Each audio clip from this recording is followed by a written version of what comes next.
우리가 자주 부르는 찬송 중에 내 영혼의 극히 깊은 데서 이 찬송이 있잖아요. 이 찬송의 4절 가사를 보면 특별히 우리의 인생을 잘 반영하고 있는 것 같아요. 혹시 가사가 있는지 모르겠는데 같이 한번 불러볼까요? 이 땅 위에 험한 길 가는 동안 참된 평화가 어디 있나. 우리 모두 다 예수를 친구 삼아 우리 모두 다 예수를 친구 삼아 참 평화를 누리겠네. 평화를 누리겠네. 평화로다.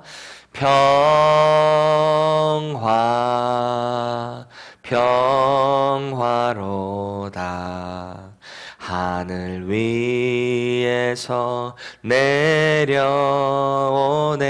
그 사랑의 물결이 영원토록, 그 사랑의 물결이 영원토록 내 영혼을 덮으소서.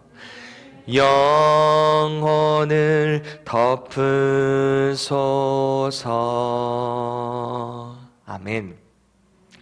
우리 인생에 날마다 좋은 일만 가득하면 얼마나 좋을까요?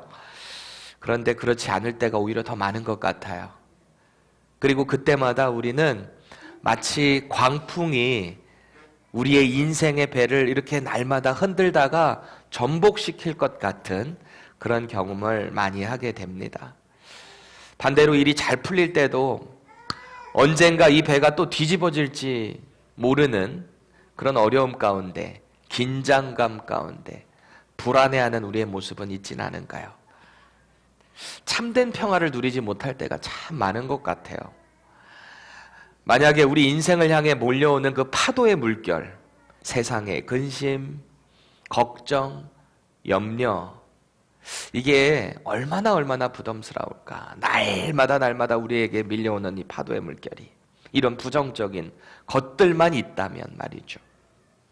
그런데 그 물결이 우리를 위해서 십자가에 잡히시고 고난의 그 쓴 잔을 담당하신 예수님께서 함께 하시는 위대하신 사랑의 물결이라면, 그럼 얼마나 당당하고 감사하며 안정된 인생을 살아갈 수 있을까요? 마치 갈릴리의 거친 풍랑 가운데 잠잠히 고무를 베고 주무시는 예수님의 그 성품, 그분의 담대함이 우리에게 있다면 우리 인생은 달라지지 않을까 싶어요. 날마다 주님과 함께함으로 그 주님이 주시는 그 사랑의 물결의 풍랑이, 그 물결이 우리 인생 가운데 날마다 있기를 축원합니다. 오늘 본문 말씀을 다시 한번 이렇게 보시면 예수님께서 이제 자신의 사명, 이 땅에 오신 메시아로 인류를 구원하기 위해 오신 그 본격적인 사명이 시작되는 구절을 보고 있습니다. 소제목을 보니까 잡히시다 이렇게 되어 있어요. 그동안에 많은 하나님의 아들로 메시아로서의 사역을 감당하시고 이제는 정말 이 땅의 궁극적인 목적, 당신의 사명을 이루시기 위한 발걸음을 떼기 시작하시는 거죠.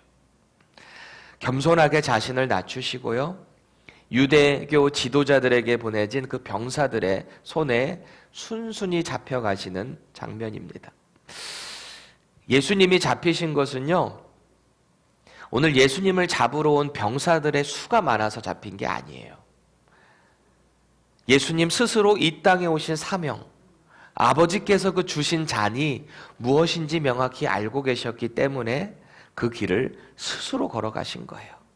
너무도 확실한 구원의 사명, 그러기 위해서 당신께서 십자가에 달리셔야 하기 때문에 그 달리시기 위한 그 과정 가운데 반드시 유대교 종교 지도자들 앞에 서야 하시기 때문에 그 길을 순순히 걸어가신 거죠.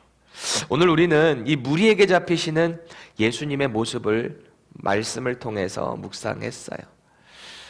이 본문의 내용이요, 여러분들 매년마다 보는 고난주간에만 보는 익숙한 말씀이 되지 않기를 바랍니다. 우리 또한 이 세상 속에 살아가면서 어떤 풍파와 어떤 고난과 역경이 있을지라도 우리 아버지께서 주신 잔을 담대하게 그리고 묵묵히 들고 받으시고 걸어가신 예수님처럼 저와 여러분들도 예수 그리스도의 제자로 우리 각자에게 맡겨진 그 잔, 각자의 십자가를 지고 우리의 그 사명의 길을 걸어갈 수 있기를 간절히 축원합니다. 예수님께서요, 요한복음 17장에 보면은 이 유대인들에게 잡히시기 전에, 그 종교 지도자들, 그 수하에 온 이 병사들에게 잡히시기 전에 마지막으로 하나님께 간절히 기도하는 장면이 나와요. 하나님께 기도. 특별히 17장 21절 말씀을 보면 이 땅에 오신 예수 그리스도, 그분의 목적에 대해서 나타냅니다. 우리 함께 읽겠습니다. 시작. 아버지여, 아버지께서 내 안에, 내가 아버지 안에 있는 것 같이 그들도 다 하나가 되어 우리 안에 있게 하사 세상으로 아버지께서 나를 보내신 것을 믿게 하옵소서. 아멘.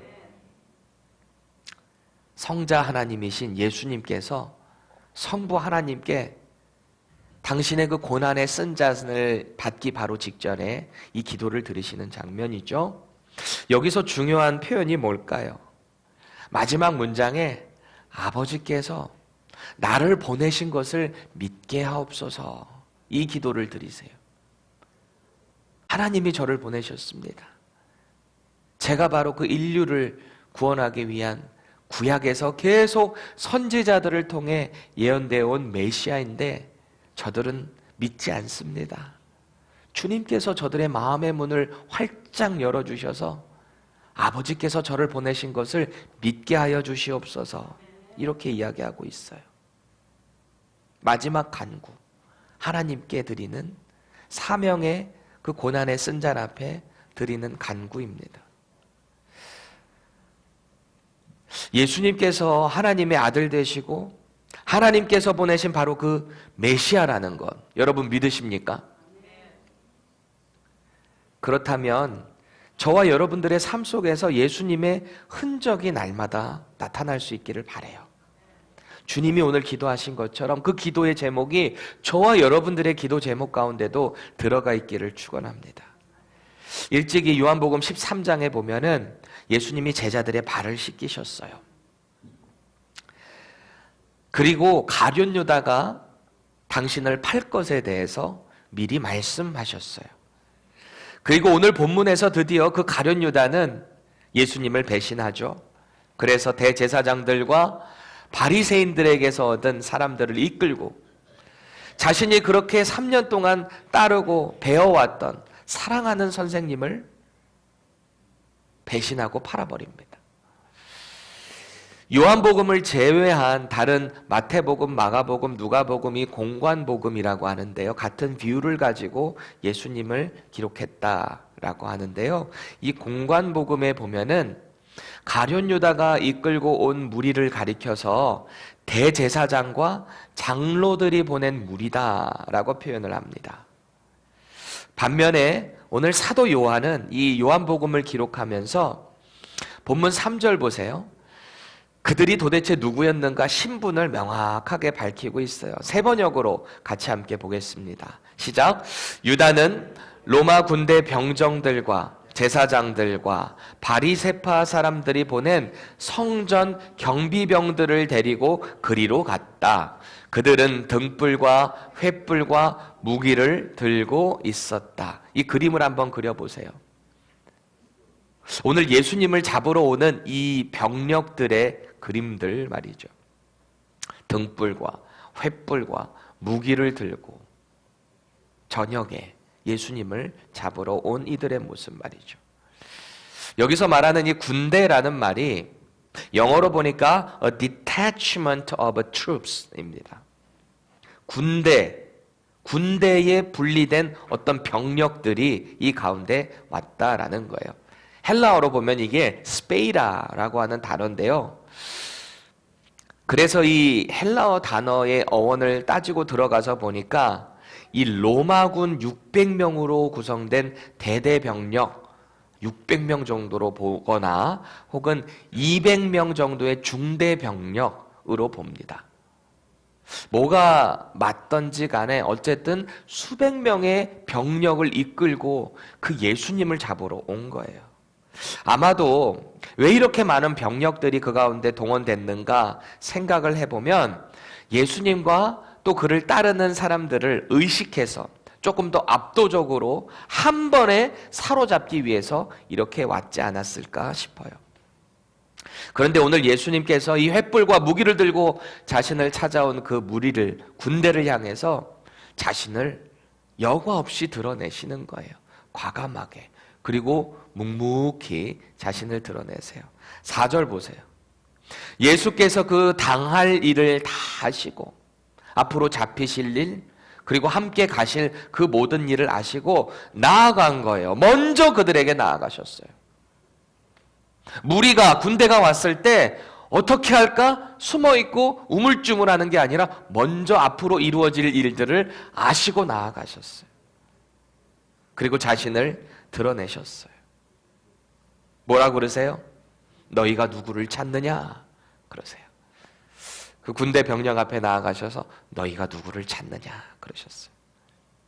그들은 분명히 예수님을 찾기 위해 철저한 사전회의를 마쳤을 거예요. 가게 되면 자주 모이는 그 동산에 이렇게 사람들이 있는데 가룟 유다가 그랬겠죠. 예수님은 어떻게 생겼고 어떤 가운데 있을 것이고 다 자기들끼리 작전을 짜지 않았겠어요. 날도 어둑어둑해질 시간이니까 횃불을 들고 혹시 모를 상황에 대비해서 무기까지 다 갖춘 긴장감이 도는 현장이잖아요. 그런데 예수님께서는 친절하게도 그들을 직접 찾아오셨어요. 너희가 누구를 찾느냐? 유다와 함께한 이 군인들이 전혀 예상치 못한 상황 아니었겠어요? 무력을 써서라도 어떻게 잡으려고 했는데 친절하게 나오신 모습. 그 예수님을 보고 깜짝 놀라서 뒤로 나자빠진 거예요. 그래서 군대가. 자기들도 어떤 시나리오가 있었을 텐데 예수님이 누구를 찾느냐 하니까 깜짝 나자빠진 거죠. 그 장면이 6절에 잘 나오고 있어요. 예수께서 그들에게 내가 그니라 하실 때에 그들이 물러가서 땅에 엎드러지는지라. 예상치 못한 상황이거든요. 이것을 좀 더 생생하게 보기 위해서 현대인의 성경으로 보면 뭐라고 번역되었는가 함께 보세요. 그들은 내가 바로 그 사람이다 라고 하신 예수님의 말씀에 놀라 뒷걸음치다가 땅바닥에 넘어졌다. NIV 보니까 drew back and fell to the ground 그래요. 따라가다가 탁 넘어진 거죠. 이 장면은요 크게 두 가지를 우리들에게 의미를 선포하고 있어요. 첫 번째는 어떤 의미냐? 예수님께서 내가 그니라 라고 하신 이 장면이 출애굽기 3장 14절에 모세가 사명을 받으면서 당신을 제가 갔을 때 누구라고 말해야 됩니까? 뭐라고 여호와를 소개해야 됩니까? 라고 물었을 때 뭐라 그러세요? 하나님이 자신을 소개하시는데 I am who I am. 이게 말이 나는 나다 이 말인데요. 조금 더 의역을 하게 되면 나는 스스로 있는 자다 라고 선포하셨던 것을 오늘 예수님이 선언하고 계신 거예요. 내가 바로 그다. I am who I am. 당신의 그 신적 권위를 자신을 잡으러 온 그 병력들 앞에서 선언하고 계신 거예요. 내가 바로 메시아이며 내가 바로 하나님이다. 왜 이들이 나자빠졌는가? 두 번째 우리에게 주는 교훈은요. 예수님께서 자신의 그 신분을 스스로 드러내셨잖아요. 그래서 이 땅에 오신 그 사명을 이 순간을 통해서 이루어 나가시는 행위였다라는 거예요. 스스로 당당하게 메시아로 이미 구약에서 예언된 메시아로서 숨어서 소극적으로 당신의 사명을 이루신 게 아니라 적극적으로 그 일 가운데 나가셨다는 것입니다. 그리고 예수님께서는 7절에서 9절 말씀에 자신을 잡으러 온 그 무리들을 향해서 제자들의 안전을 보장해 줄 것을 요구하세요. 왜 우리 영화에서 보면 그렇잖아요. 멋있는 남자가 이게 나쁜 사람들을 딱 맡게 됐을 때 자기 뭐 여자친구나 누구 가족이 있으면 나만 잡고 여기 있는 사람들은 보내줘! 이렇게 하잖아요. 그리고 그냥 전신 후들겨 맞는 막 그런 장면도 보는데 예수님의 모습은요. 자신을 따르는 그 제자들을 그 신변을 보호해주는 아주 당당하면서도 멋있는 모습을 우리는 보게 돼요. 마가복음 14장 50절에 보면 이래요. 제자들이 다 예수를 버리고 도망하는지라. 이 제자들의 모습하고 얼마나 상반되는 장면이에요. 제자들은 예수님 이 잡히시는 그 모습 가운데 두려워 떨면서 다 도망했거든요. 그런데 예수님은 어떻게 해요? 나와 함께 있는 자들은 그냥 돌려보내줘라. 우리 예수님 멋있죠? 제자들의 도주 장면과 극명하게 대조되는 모습입니다. 중요한 것은 예수님께서는 이 고난의 쓴잔을 감당하시면서도 자신을 따르는 이 사랑하는 제자들을 보호하시는 거예요. 사랑의 예수님. 특히 본문 9절에 보면 아버지께서 내게 주신 자 중에서 하나도 잃지 아니하였사옵나이다. 이렇게 말씀하시잖아요. 이 예수님이 하시는 말씀, 이것을 이루려고 이렇게 말씀하셨다라고 사도 요한이 해석을 한 거거든요. 그럼 성경의 어디, 구약의 어디에서 어떤 선지자가 이런 예언을 했을까요? 없어요. 그러면 저 성경 말씀이 어떻게 응하게 되었는가? 언제 저런 말씀을 하셨는가? 이것은 바로 앞선 하나님께 기도하는 장면에서 그 말씀이 나오는데요. 요한복음 17장 12절 제가 읽어드릴게요. 내가 그들과 함께 있을 때에 내게 주신 아버지의 이름으로 그들을 보전하고 지키었나이다. 그 중에 하나도 멸망하지 않고 다만 멸망의 자식뿐이오니 이는 성경을 응하게 함이니이다. 그래요. 여기서 말하고 있는 멸망의 자식이 누구예요? 가룟 유다. 근데 지금 오늘 본문 9절에서는 이 멸망의 자식에 대한 언급은 없잖아요. 왜냐? 이미 가룟 유다는 넘어갔거든요. 가룟 유다를 제외한 나머지 사랑하는 제자들을 내가 이미 하나님께 지키겠다고 보전하겠다고 기도를 올려드렸고 그 말씀이 응하게 되었습니다. 지금 예수님께서는요. 하나님께서 선지자들을 통해 또 율법을 통해 주신 하나님의 성경 말씀과 예수님께서 하나님께 기도하신 그 장면, 그 말씀을 동등하게 취급하고 계신 거예요. 왜요? 예수님은 곧 하나님이시기 때문에. 예수님이 하신 말씀이 하나님의 말씀이기 때문에. 그래서 저와 여러분들이 지금 예수님의 그 내용이 담겨 있는 이 신약 성경도 우리가 함께 하나님의 말씀으로 보고 있는 거죠. 예수님은 하나님의 아들이세요. 하나님이세요. 그리고 메시아신 거예요. 그것을 지금 선언하고 계신 거예요. 이제 메시아이신 예수님께서는요, 마치 이사야 선지자가 예언했던 것처럼 마치 도수장에 끌려가는 어린 양과 같이 순순하게 잡혀가시는 모습을 우리는 보게 됩니다. 이 모든 것이 예수님이 한순간도 당신의 그 메시아로서의 사역을 말씀을 떠나서 하신 일이 없는 거예요. 구약의 그 말씀을 이루려 함이니라, 응하게 하려 함이니라. 너무너무 전율이 돋을 정도로 예수님은 그 메시아 사역을 말씀을 통해서 이루어 가셨다라는 거예요. 그런데 우리의 다혈질 제자 베드로가 결국 사고를 치죠. 예수님 잡혀가는 장면 가운데 용기 있게 그 수많은 군대 앞에서 대제사장의 종 말고의 오른쪽 귀를 냅다 칼로 탁 내리치니까 귀가 톡 떨어졌어요. 다른 공간복음에 보면은 그저 대제사장의 종의 귀를 쳤다라고만 나오는데 요한은 이 대사장의 종의 이름까지 말고라고 기술을 하고 있습니다. 그리고 마태와 마가는요, 어느 쪽 귀인지 언급은 없거든요. 그런데 누가와 요한은 정확하게 오른쪽 귀를 내리쳤다라고 언급을 합니다. 좀 더 사실성을 더하고 있죠. 어쨌든 베드로는요, 자신이 사랑하는 그 스승을 잡아가는 모습에 크게 흥분을 한 것 같아요. 아마 이때까지만 해도 베드로의 마음 가운데는 우리 주님이 하나님의 아들이신데, 우리 주님이 메시아이신데 분명히 뭔가 큰일이 일어나지 않을까? 저들 다 죽었어 이러고 그 당당함 가운데 일단 이렇게 액션을 취했던 것 같아요. 왜냐하면 그 이후에 예수님이 대제사장의 이 사저에 끌려가서 또 사내들인 공회원에서 이렇게 재판을 받을 때 두려워 떨다가 결국 예수님 모른다고 저주했던 장면을 볼 때 처음에는 당당했는데 일이 점점 진행되는 과정을 보니까 아, 예수님도 어쩔 수 없구나 이렇게 받아들였던 것 같거든요. 근데 지금 어쨌든 현재로서는 예수님이 뭔가 큰일을 행하실 거야 라고 하는 믿음이 있었던 것 같아요. 곧 역전시킬 거야. 그런데 예수님의 반응은요, 이 베드로에게 아주 실망적이에요.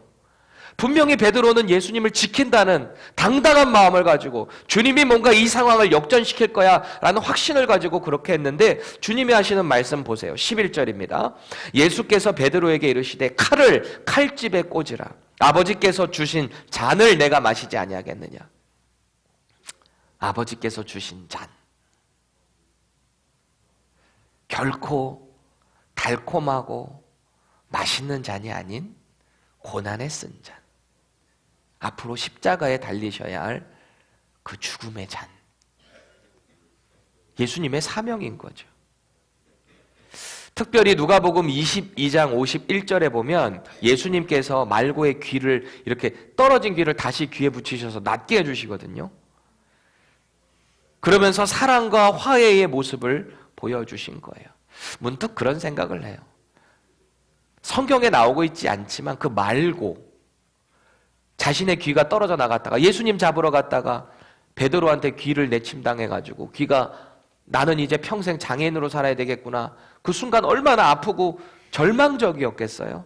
그런데 예수님이 탁 낫게 해주고 자신이 잡으러 온 그 사람이 자기를 고쳐줬는데 그 인생이 어떻게 바뀌었을까 궁금해요. 사도 요한은요, 이 구절을 통해서 메시아로서의 사명을 강조하고 있습니다. 11절에서 아버지께서 주신 잔. 이게 바로 예수 그리스도의 세상의 그 죄악을 감당하시기 위한 고난에 쓴 잔인 거죠. 이 잔은요, 베드로도 요한도 그 누구도 대신 마실 수 없는 메시아의 잔이었던 거예요. 이제 예수님께서는 군대들에게 의해서 결박되십니다. 그리고 가야바의 장인인 안나스에게 끌려가요. 그 해의 대제사장인 가야바의 장인이라 그러거든요. 그 해의 대제사장인 가야바. 뭐 좀 이상하지 않아요? 어색하지 않아요? 그 해의 대제사장이라는 말은 그 다음에는 또 누구로 바뀔 수 있다는 얘기잖아요. 그런데 그 해에 대제사장이 있는 것도 어색한데 그 대제사장의 장인인 안나스에게 왜 먼저 끌려가셨을까? 최소한 지금 현재 대제사장이 2명이나 된다는 거잖아요. 율법에 의하면 대제사장은 몇 명이어야 돼요? 1명. 그리고 이 대제사장은 평생직이거든요, 원래. 그래서 도피성에 끌려간 사람들, 그쪽에 숨은 사람들이 대제사장이 죽어야지만 거기서 뭔가 릴리즈 되는 그 환경을 보게 될 때 대제사장은 평생직이었는데 지금 예수님께서 사역하시는 이 로마의 지배하에 있는 이 이스라엘은요, 대제사장이 그 해의 대제사장이 되거나 평생직이 아닌 거예요. 얼마나 하나님의 그 법이 타락되었는가, 변질되었는가. 로마에 의해서, 총독에 의해서 대제사장이 세워지고 말이죠. 대제사장은 어떻게 해서든지 하나님의 율법보다 더 우선되는 것이 로마에게 아부떨고 그 가운데서 정치 가운데 살아가는 대제사장들의 모습 말이죠. 더불어 사도 요한은 이 메시아의 예언을 성취하시는 예수님의 모습을 표현을 하고 있는데요. 그는 일찍이 요한복음 11장에서 예수님이 죽을 나사로마저 살리셨다라는 것을 증언해요. 그러니까 죽은 사람까지 살리니까요, 이 대제사장들 입장에서 보게 될 때 이런 생각을 하게 된 거죠. 저렇게 죽은 사람까지 살리면 얼마나 많은 사람들이 더 예수를 추종하게 될까? 혹시 이렇게 되다 보면은 로마가 우리 이스라엘 전체를 심판하게 될지도 모르겠다. 두려워했던 거예요. 그렇게 공의회를 연 다음에 한 사람, 즉 예수를 죽여서 온 민족을 망하지 않게 하는 것이 유익하다. 이렇게 권고한 적이 있었어요. 대제사장으로서. 다시 말해서 예수께서 결박되어 대제사장에게 끌려가신 것이요, 그들의 권세와 어떤 치밀한 작전에 의해서 끌려가신 게 아니에요. 모든 예수님의 그 사명 가운데 진행되는 일들이 다 하나님께서 이미 선지자들을 통해서 예언하신 그 일들을 하나하나 차근차근 이뤄가시는 과정인 거죠. 철저하게 구원의 역사 가운데 예수님은 그렇게 순종으로 나아가셨던 거예요. 예수님은요, 아버지께서 허락하신 그 고난에 쓴 잔, 그 구원을 위한 사명에 쓴 잔에 순종하셨어요. 우리는 자신에게 질문을 한번 해야 합니다. 주님께서 십자가의 복음으로 내게 주신 잔은 무엇인가? 예수님은 예수님의 잔을 받고 그 길 가운데 걸어가셨어요. 패역한 대제사장들과 아주 변질된 유대 종교 지도자들 그 사이에서 분명히 예수님께서 어떤 말씀을 하시고 당신의 권위를 그 가운데 드러내시며 그들을 심판하시며 베드로의 어떤 기대처럼 전세를 역전시킬 수도 있었지만, 예수님은 하나님의 말씀에 근거해서, 구약의 그 예언에 근거해서 그 길을 묵묵하게 걸어가셨던 거예요. 그렇다면 저와 여러분들에게 주어진 그 잔은 무엇인가? 누가 봐도 눈앞에 고난과 역경이 있을 수 있는 이 잔 앞에서 나의 결단은 무엇인가? 고민해 볼 필요가 있어요. 저와 여러분들에게 주어지는 그 잔이라면 그리스도인으로서, 예수님의 제자로서 이 땅에서 살아가야 되는 각자의 십자가일 것입니다. 때로는 어려울 수 있고, 주님께서 사명의 길로 또벅또벅 걸어가신 것처럼 저와 여러분들도 아버지께서 주신 잔을 받아야 하지 않을까요? 그래서 우리는 주님이 더 필요한 거예요. 주님이 보여주신 그 사명의 확고함이 우리 안에 있어야 돼요. 오늘 예수님께서 이렇게 어려움 가운데 어떻게 그 길을 뚜벅뚜벅 가실 수 있었을까요? 당신의 정체성을 정확히 알고 계시기 때문에, 당신께서 어떤 목적을 가지고 이 땅에 오셨다는 것을 알고 계셨기 때문에, 그 확고함이 우리 안에도 있어야 하는 것입니다. 그래서 우리는 기도해야 되는 거예요. 주님, 우리가 때로는 우리에게 맡겨진 이 잔이 힘들고 부담스러울 때가 있습니다. 하지만 저희는 확신합니다. 이 잔을 받고 저희가 걸어갈 때 하나님께서 기뻐하시는 것을 우리는 잘 알고 있습니다. 그래서 그 길로 가고 싶습니다. 제게 힘 주세요. 오늘 세상 가운데 나가서 그리스도인으로 승리하게 해주세요.